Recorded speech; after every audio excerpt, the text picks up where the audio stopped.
Tour మొత్తం మీద బాగా సాటిస్ఫాక్షన్ అనిపించింది. పైన ఎండేస్తుంది బాగానే. అహోబిలం, జ్వాలాముఖి, లక్ష్మీ నరసింహస్వామి. ఒకవేళ పొరపాటు ఏదైనా జంతువు వచ్చినా అగమరావు చెప్పినగా నమ్మంగా మనం నమ్మంగా ఆడేదండి.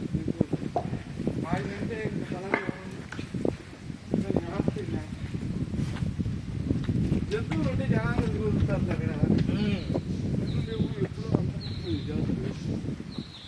పులులు ఉండే అడవులు కాదు. శేషాచలం అడవుల్లో మాత్రమే పుళ్ళు ఉంటాయండి.